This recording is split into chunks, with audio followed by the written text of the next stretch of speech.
श्रीमद्भागवत महापुराण चतुर्थ स्कंध अथाष्टमो अध्याय ध्रुव का वनगमन। श्री मैत्रेय जी कहते हैं, शत्रुसूदन विदुर जी, सनकादि, नारद, ऋभु, हंस, अरुणि और यति ब्रह्मा जी के इन नैष्ठिक ब्रह्मचारी पुत्रों ने गृहस्थाश्रम में प्रवेश नहीं किया, अतः उनके कोई संतान नहीं हुई। अधर्म भी ब्रह्मा जी का ही पुत्र था। उसकी पत्नी का नाम था मृषा। उसके दंभ नामक पुत्र और माया नाम की कन्या हुई। उन दोनों को निवृत्ति ले गया, क्योंकि उसके कोई संतान न थी। दंभ और माया से लोभ और निकृति सठता का जन्म हुआ। उनसे क्रोध और हिंसा तथा उनसे कलह और उसकी बहिन दुरुक्ति गाली उत्पन्न हुए। साधु शिरोमणे फिर दुरुक्ति से कलि ने भय और मृत्यु को उत्पन्न किया तथा उन दोनों के संयोग से यातना और निरय यानी नरक का जोड़ा उत्पन्न हुआ। निष्पाप विदुर जी, इस प्रकार मैंने संक्षेप से तुम्हें प्रलय का कारण रूप यह अधर्म का वंश सुनाया। यह अधर्म का त्याग कराकर पुण्य संपादन में हेतु बनता है। अतएव इसका वर्णन 3 बार सुनकर मनुष्य अपने मन की मलिनता दूर कर देता है। कुरुनंदन, अब मैं श्री हरि के अंश ब्रह्मा जी के अंश से उत्पन्न हुए पवित्र कीर्ति महाराज स्वयंभू मनु के पुत्रों के वंश का वर्णन करता हूँ। महारानी शतरूपा और उनके पति स्वयंभू मनु से प्रियव्रत और उत्तानपाद ये 2 पुत्र हुए। भगवान वासुदेव की कला से उत्पन्न होने के कारण ये दोनों संसार की रक्षा में तत्पर रहते थे। उत्तानपाद के सुनीति और सुरुचि नाम की 2 पत्नियां थीं। उनमें सुरुचि राजा को अधिक प्रिय थी। सुनीति, जिसका पुत्र ध्रुव था, उन्हें वैसी प्रिय नहीं थी। एक दिन राजा उत्तानपाद सुरुचि के पुत्र उत्तम को गोद में बिठाकर प्यार कर रहे थे। उसी समय ध्रुव ने भी गोद में बैठना चाहा, परंतु राजा ने उसका स्वागत नहीं किया। उस समय घमंड से भरी हुई सुरुचि ने अपनी सौत के पुत्र ध्रुव को महाराज की गोद में आने का यत्न करते देख उनके सामने ही उससे डाह भरे शब्दों में कहा, बच्चे, तू राज सिंहासन पर बैठने का अधिकारी नहीं है। तू भी राजा का ही बेटा है। इससे क्या हुआ? तुझको मैंने तो अपनी कोख में नहीं धारण किया। तू अभी नादान है। तुझे पता नहीं है कि तूने किसी दूसरी स्त्री के गर्भ से जन्म लिया है, तभी तो ऐसे दुर्लभ विषय की इच्छा कर रहा है। यदि तुझे राज सिंहासन की इच्छा है तो तपस्या करके परम पुरुष श्री नारायण की आराधना कर और उनकी कृपा से मेरे गर्भ में आकर जन्म ले। श्री मैत्रेय जी कहते हैं, विदुर जी, जिस प्रकार डंडे की चोट खाकर सांप फुफकार मारने लगता है, उसी प्रकार अपनी सौतेली माँ के कठोर वचनों से घायल होकर ध्रुव क्रोध के मारे लंबी लंबी सांस लेने लगा। उसके पिता चुपचाप यह सब देखते रहे, मुंह से एक शब्द भी नहीं बोले। तब पिता को छोड़कर ध्रुव रोता हुआ अपनी माता के पास आया। उसके दोनों होंठ फड़क रहे थे और वह सिसक सिसक कर रो रहा था। सुनीति ने बेटे को गोद में उठा लिया और जब महल के दूसरे लोगों से अपनी सौत सुरुचि की कही हुई बातें सुनी, तब उसे भी बड़ा दुख हुआ। उसका धीरज टूट गया। वह दावानल से जली हुई बेल के समान शोक से संतप्त होकर मुरझा गई तथा विलाप करने लगी। सौत की बातें याद आने से उसके कमल सरीखे नेत्रों में आंसू भर आए। उस बेचारी को अपने दुख पारावार का कहीं अंत ही नहीं दिखाई देता था। उसने गहरी सांस लेकर ध्रुव से कहा, बेटा, तू दूसरों के लिए किसी प्रकार के अमंगल की कामना मत कर। जो मनुष्य दूसरों को दुख देता है उसे स्वयं ही उसका फल भोगना पड़ता है। सुरुचि ने जो कुछ कहा है ठीक ही है, क्योंकि महाराज को मुझे पत्नी तो क्या दासी स्वीकार करने में भी लज्जा आती है। तूने मुझ मंदभागिनी के गर्भ से ही जन्म लिया है और मेरे ही दूध से तू पला है। बेटा, सुरुचि ने तेरी सौतेली माँ होने पर भी बात बिल्कुल ठीक कही है। अतः यदि राजकुमार उत्तम के समान राज सिंहासन पर बैठना चाहता है तो द्वेष भाव छोड़कर उसी का पालन कर। बस श्री अधोच्छ जब भगवान के चरण कमलों की आराधना में लग जा। संसार का पालन करने के लिए सत्व गुण को अंगीकार करने वाले उन श्री हरि के चरणों की आराधना करने से ही तेरे परदादा श्री ब्रह्मा जी को वह सर्वश्रेष्ठ पद प्राप्त हुआ है, जो मन और प्राणों को जीतने वाले मुनियों के द्वारा भी वंदनीय है। इसी प्रकार तेरे दादा स्वयंभू मनु ने भी बड़ी बड़ी दक्षिणाओं वाले यज्ञों के द्वारा अनन्य भाव से उन्हीं भगवान की आराधना की थी। तभी उन्हें दूसरों के लिए अति दुर्लभ लौकिक अलौकिक तथा मोक्ष सुख की प्राप्ति हुई है। बेटा, तू भी उन भक्त वत्सल श्री भगवान का ही आश्रय ले। जन्म मृत्यु के चक्र से छूटने की इच्छा करने वाले मुमुक्ष लोग निरंतर उन्हीं के चरण कमलों के मार्ग की खोज किया करते हैं। तो स्वधर्म पालन से पवित्र हुए अपने चित्त में श्री पुरुषोत्तम भगवान को बैठा ले तथा अन्य सब का चिंतन छोड़कर केवल उन्हीं का भजन कर। बेटा, उन कमल दल लोचन श्री हरि को छोड़कर मुझे तो तेरे दुख को दूर करने वाला और कोई दिखाई नहीं देता। देख, जिन्हें प्रसन्न करने के लिए ब्रह्मा आदि अन्य सब देवता ढूंढते रहते हैं, वे श्री लक्ष्मी जी भी दीपक की भांति हाथ में कमल लिए निरंतर उन्हीं श्री हरि की खोज किया करती हैं। श्री मैत्रेय जी कहते हैं, माता सुनीति ने जो वचन कहे वे अभीष्ट वस्तु की प्राप्ति का मार्ग दिखलाने वाले थे। अतः उन्हें सुनकर ध्रुव ने बुद्धि द्वारा अपने चित्त का समाधान किया। इसके बाद वे पिता के नगर से निकल पड़े। यह सब समाचार सुनकर और ध्रुव क्या करना चाहता है इस बात को जानकर नारद जी वहाँ आए।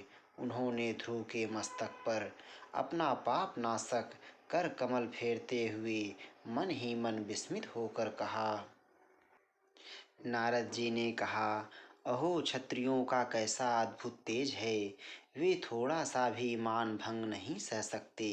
देखो, अभी तो यह नन्हा सा बच्चा है, तो भी इसके हृदय में सौतेली माता के कटु वचन घर कर गए हैं।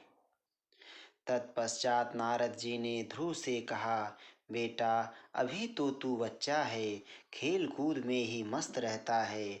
हम नहीं समझते कि इस उम्र में किसी बात से तेरा सम्मान या अपमान हो सकता है। यदि तुझे मानापमान का विचार ही हो तो बेटा, असल में मनुष्य के असंतोष का कारण मोह के सिवा और कुछ नहीं है। संसार में मनुष्य अपने कर्मानुसार ही मान अपमान या सुख दुख आदि को प्राप्त होता है।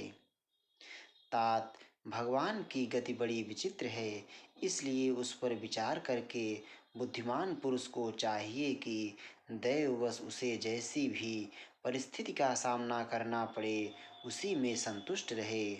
अब माता के उपदेश से तू योग साधना द्वारा जिन भगवान की कृपा प्राप्त करने चला है, मेरे विचार से साधारण पुरुषों के लिए उन्हें प्रसन्न करना बहुत ही कठिन है। योगी लोग अनेकों जन्मों तक अनासक्त रहकर समाधि योग के द्वारा बड़ी बड़ी कठोर साधनाएं करते रहते हैं, परंतु भगवान के मार्ग का पता नहीं पाते। इसलिए तू यह व्यर्थ का हठ छोड़ दे और घर लौट जा। बड़ा होने पर जब जब परमार्थ साधन का समय आवे, तब उसके लिए प्रयत्न कर लेना। विधाता के विधान के अनुसार सुख दुख जो कुछ भी प्राप्त हो, उसी में चित्त को संतुष्ट रखना चाहिए। यूं करने वाला पुरुष मोहमय संसार से पार हो जाता है। मनुष्य को चाहिए कि अपने से अधिक गुणवान को देखकर प्रसन्न हो, जो कम गुण वाला हो उस पर दया करे, और जो अपने समान गुण वाला हो उससे मित्रता का भाव रखे। यूं करने से उसे दुख कभी नहीं दबा सकते। भगवान नारद की देवर्षि नारद की बात सुनकर ध्रुव ने कहा, भगवन, सुख दुख से जिनका चित्त चंचल हो जाता है, उन लोगों के लिए आपने कृपा करके शांति का यह बहुत अच्छा उपाय बतलाया, परंतु मुझ जैसे अज्ञानियों की दृष्टि यहाँ तक नहीं पहुँच पाती। इसके सिवा मुझे घोर क्षत्रिय स्वभाव प्राप्त हुआ है, अतएव मुझमें विनय का प्रायः अभाव है। सुरुचि ने अपने कटुवचन रूपी बाणों से मेरे हृदय को विदीर्ण कर डाला है, इसलिए उसमें आपका यह उपदेश नहीं ठहर पाता। ब्राह्मण, मैं उस पद पर अधिकार करना चाहता हूँ जो त्रिलोकी में सबसे श्रेष्ठ है, तथा जिस पर मेरे बाप दादे और दूसरे कोई भी आरूढ़ नहीं हो सके हैं।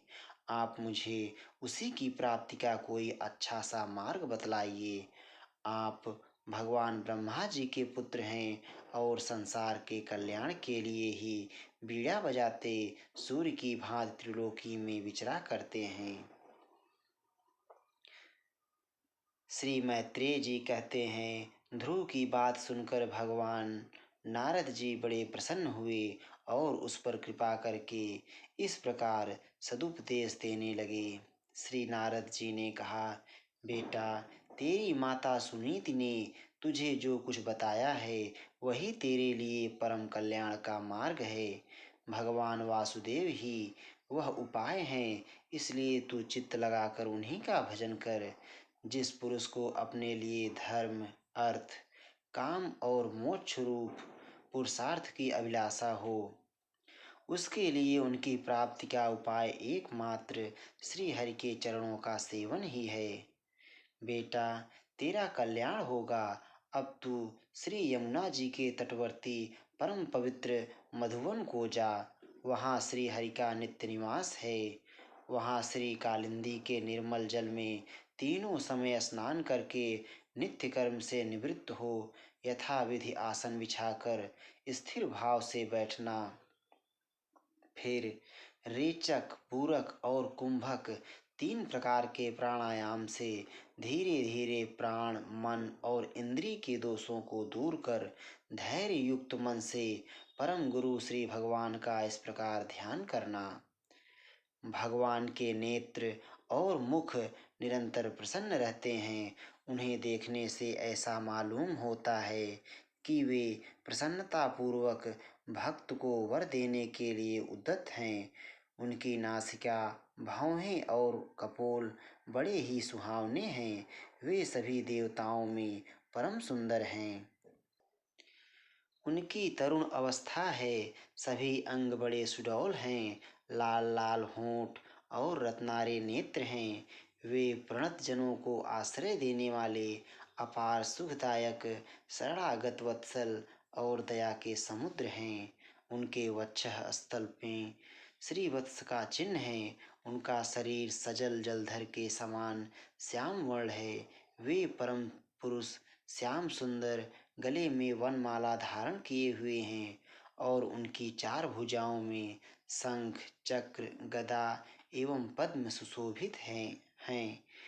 उनके अंग प्रत्यंग किरीट, कुंडल, केयूर और कंकड़ादि आभूषणों से विभूषित हैं। गला कौस्तुभ मणि की भी शोभा बढ़ा रहा है तथा शरीर में रेशमी पीतांबर है। उनके कटि प्रदेश में कांचन की करधनी और चरणों में स्वर्ण में नूपुर पैजनी सुशोभित हैं। भगवान का स्वरूप बड़ा ही दर्शनीय, शांत तथा मन और नयनों को आनंदित करने वाला है। जो लोग प्रभु का मानस पूजन करते हैं, उनके अंतःकरण में वे हृदय कमल की कर्णिका पर अपने नख मणिमंडित मनोहर पादार बिंदुओं को स्थापित करके विराजते हैं। इस प्रकार धारणा करते करते जब चित्त स्थिर और एकाग्र हो जाए, तब उन वरदायक प्रभु का मन ही मन इस प्रकार ध्यान करें कि वे और मे, वे मेरी ओर अनुराग भरी दृष्टि से निहारते हुए मंद मंद मुस्कुरा रहे हैं। भगवान की मंगलमयी मूर्ति का इस प्रकार निरंतर ध्यान करने से मन शीघ्र ही परमानंद में डूबकर तल्लीन हो जाता है और फिर वहां से लौटता नहीं। राजकुमार, इस ध्यान के साथ जिस परम गुह्य मंत्र का जप करना चाहिए वह भी बतलाता हूँ, सुन। इसका 7 रात जप करने से मनुष्य आकाश में विचरने वाले सिद्धों का दर्शन कर सकता है। वह मंत्र है: ओम नमो भगवते वासुदेवाय। किस देश और किस काल में कौन वस्तु उपयोगी है, इसका विचार करके बुद्धिमान पुरुष को इस मंत्र के द्वारा तरह तरह की सामग्रियों से भगवान की द्रव्यमयी पूजा करनी चाहिए। प्रभु का पूजन विशुद्ध जल, पुष्पमाला, जंगली मूल और फल आदि पूजा में विहित दूर्वादि अंकुर, वन में ही प्राप्त होने वाले वल्कल वस्त्र और उनकी प्रेयसी तुलसी से करना चाहिए। यदि शिला आदि की मूर्ति मिल सके तो उसमें, नहीं तो पृथ्वी या जल आदि में ही भगवान की पूजा करें। सर्वदा संयत चित्त, मननशील, शांत और मौन रहें तथा जंगली फल, मूल आदि का परिमित आहार करें। इसके सिवा पूर्ण कीर्ति श्री हरि अपनी अनिर्वचनीय माया के द्वारा अपनी ही इच्छा से अवतार लेकर जो जो मनोहर चरित्र करने वाले हैं, उनका मन ही मन चिंतन करता रहे। प्रभु की पूजा के लिए जिन जिन उपचारों का विधान किया गया है, उन्हें मंत्र मूर्ति श्री हरि को द्वादशाक्षर मंत्र के द्वारा ही अर्पण करें। इस प्रकार जब हृदय स्थित हरि का मन, वाणी और शरीर से भक्ति पूर्वक पूजन किया जाता है, तब वे निश्चल भाव से भली भांति भजन करने वाले अपने भक्तों के भाव को बढ़ा देते हैं और उन्हें उनकी इच्छा के अनुसार धर्म, अर्थ, काम अथवा मोक्ष रूप कल्याण प्रदान करते हैं। यदि उपासक को इंद्रिय संबंधी भोगों से वैराग्य हो गया हो, तो वह मोक्ष प्राप्ति के लिए अत्यंत भक्ति पूर्वक अविच्छिन्न भाव से भगवान का भजन करे। श्री नारद जी से इस प्रकार उपदेश पाकर राजकुमार ध्रुव ने परिक्रमा करके उन्हें प्रणाम किया। तदनंतर उन्होंने भगवान के चरण चिन्हों से अंकित परम पवित्र मधुवन की यात्रा की। ध्रुव के तपोवन की ओर चले जाने पर नारद जी महाराज उत्तानपाद के महल में पहुँचे। राजा ने उनकी यथा योग्य उपचारों से पूजा की। तब उन्होंने आराम से आसन पर बैठकर राजा से पूछा। श्री नारद जी ने कहा, राजन, तुम्हारा मुख सूखा हुआ है। तुम बड़ी देर से किस सोच विचार में पड़े हो? तुम्हारे धर्म, अर्थ और काम में किसी में कोई कमी तो नहीं आ गई? राजा ने कहा, ब्राह्मण, मैं बड़ा ही स्त्रैण और निर्दय हूँ। हाय, मैंने अपने 5 वर्ष के नन्हे से बच्चे को उसकी माता के साथ घर से निकाल दिया। मुनिवर, वह बड़ा ही बुद्धिमान था। उसका कमल सा मुख भूख से कुम्हला गया होगा। वह थककर कहीं रास्ते में पड़ गया होगा। ब्राह्मण, उस असहाय बच्चे को वन में कहीं भेड़िए ना खा जाएं। अहो, मैं कैसा स्त्री का गुलाम हूँ। मेरी कुटिलता तो देखिए। वह बालक प्रेमवश मेरी गोद में चढ़ना चाहता था, किंतु मुझ दुष्ट ने उसका तनिक भी आदर नहीं किया। श्री नारद जी ने कहा, राजन, तुम अपने बालक की चिंता मत करो। उसके रक्षक भगवान हैं। तुम्हें उसके प्रभाव का पता नहीं है। उसका यश सारे जगत में फैल रहा है। वह बालक बड़ा समर्थ है। जिस काम को बड़े बड़े लोकपाल भी नहीं कर सके, उसे पूरा करके वह शीघ्र ही तुम्हारे पास लौट आएगा। उसके कारण तुम्हारा यश भी बहुत बढ़ेगा। श्री मैत्रेय जी कहते हैं, देवर्षि नारद जी की बात सुनकर महाराज उत्तानपाद राजपाट की ओर से उदासीन होकर निरंतर पुत्र की चिंता में रहने लगे। इधर ध्रुव जी ने मधुवन में पहुंचकर यमुना जी में स्नान किया और उस रात पवित्रता पूर्वक उपवास करके श्री नारद जी के उपदेशानुसार एकाग्र चित्त से परम पुरुष श्री नारायण की उपासना आरंभ कर दी। उन्होंने 3 दिन रात्रि के अंतर से शरीर निर्वाह के लिए केवल कैथ और बेर के फल खाकर श्री हरि की उपासना करते हुए 1 मास व्यतीत किया। दूसरे महीने में उन्होंने 6 दिन के पीछे सूखे घास और पत्ते खाकर भगवान का भजन किया। तीसरा महीना 9 दिन पर केवल जल पीकर समाधि योग के द्वारा श्री हरि की आराधना करते हुए बिताया। चौथे महीने में उन्होंने श्वास को जीतकर 12 दिन के बाद केवल वायु पीकर ध्यान योग द्वारा भगवान की आराधना की। 5वां मास लगने पर राजकुमार ध्रुव श्वास को जीतकर परब्रह्म का चिंतन करते हुए एक पैर से खंभे के समान निश्चल भाव से खड़े हो गए। उस समय उन्होंने शब्द आदि विषय और इंद्रियों के नियामक अपने मन को सब ओर से खींच लिया तथा हृदय स्थित हरि के स्वरूप का चिंतन करते हुए चित्त को किसी दूसरी ओर न जाने दिया। जिस समय उन्होंने महदादि संपूर्ण तत्वों के आधार तथा प्रकृति और पुरुष के भी अधीश्वर पर ब्रह्म की धारणा की, उस समय उनके तेज को ना सह सकने के कारण तीनों लोग कांप उठे। जब राजकुमार ध्रुव एक पैर से खड़े हुए, तब उनके अंगूठे से दबकर आधी पृथ्वी इस प्रकार झुक गई जैसे किसी गजराज के चढ़ जाने पर नाव पद पद पर दाईं बाईं ओर डगमगाने लगती है।